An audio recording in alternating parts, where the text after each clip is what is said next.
ವಿಮಲ್ ಎಲ್ಐಚಿ ಪಾನ್ ಮಸಾಲ ಜಾಹೀರಾತಿನಲ್ಲಿ ಕಾಣಿಸಿಕೊಂಡಿರುವ ಬಾಲಿವುಡ್ನ ಖ್ಯಾತ ನಟರಾದ ಶಾರುಖ್ ಖಾನ್, ಅಜಯ್ ದೇವಗನ್ ಹಾಗೂ ಟೈಗರ್ ಶ್ರಾಫ್ ಸಂಕಷ್ಟಕ್ಕೆ ಸಿಲುಕಿದ್ದಾರೆ. ಮಹಾರಾಷ್ಟ್ರದ ಆಹಾರ ಮತ್ತು ಔಷಧ ಆಡಳಿತ ಈ ಮೂವರು ನಟರಿಗೆ ಶೋಕಾಸ್ ನೋಟಿಸ್ ಜಾರಿ ಮಾಡಿದೆ. ನಿಷೇಧಿತ ತಂಬಾಕು ಉತ್ಪನ್ನಗಳ ಜಾಹೀರಾತಿನ ಮೂಲಕ ಪರೋಕ್ಷ ಪ್ರಚಾರ ನೀಡಲಾಗುತ್ತಿದೆ ಎಂದು ಆರೋಪಿಸಲಾಗಿದೆ. ಮಹಾರಾಷ್ಟ್ರದಲ್ಲಿ ಕಲಬೆರಕೆ ವಸ್ತುಗಳ ವಿರುದ್ಧ ಸಮರ ಸಾರಲಾಗಿದ್ದು, ಹಿರಿಯ ಅಧಿಕಾರಿ ತುಕಾರಾಮ್ ಮುಂಡೆ ಅವರ ನೇತೃತ್ವದ FDA ಇಲಾಖೆ 3 ನಟರಿಗೆ ನೋಟಿಸ್ ಜಾರಿ ಮಾಡಿದ್ದು, ನಿಷೇಧಿತ ವಸ್ತುಗಳನ್ನೇ ಹೋಲುವ ವಸ್ತುಗಳನ್ನು ಪರ್ಯಾಯ ಮೂಲದ ಮೂಲಕ ಪ್ರಚಾರ ಮಾಡಲಾಗಿದೆ. ಸಾಮಾಜಿಕ ಜಾಲತಾಣಗಳಿಂದ ಈ ಜಾಹೀರಾತುಗಳನ್ನು 15 ದಿನಗಳ ಒಳಗಾಗಿ ತೆಗೆದುಹಾಕುವಂತೆ ನೋಟಿಸ್ ಸೂಚಿಸಲಾಗಿದೆ.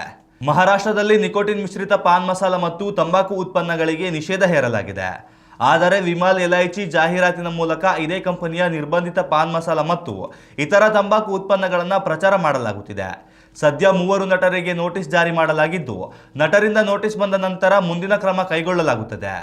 ವಿಮಲ್ ಎಲ್ಐಚಿ ಜಾಹೀರಾತಿನ ಮೂಲಕವಾಗಿ ವಿಮಲ್ ಪಾನ್ ಮಸಾಲ ಬ್ರ್ಯಾಂಡ್ ಜೊತೆಗೆ ಸಂಬಂಧ ಕಲ್ಪಿಸಲಾಗಿದೆ. ಗ್ರಾಹಕರನ್ನ ನಿಷೇಧಿತ ಉತ್ಪನ್ನಗಳ ಕಡೆಗೆ ಗಮನ ಸೆಳೆಯುತ್ತಿರುವುದು ಜಾಹೀರಾತಿನಲ್ಲಿ ಕಂಡು ಬಂದಿದೆ.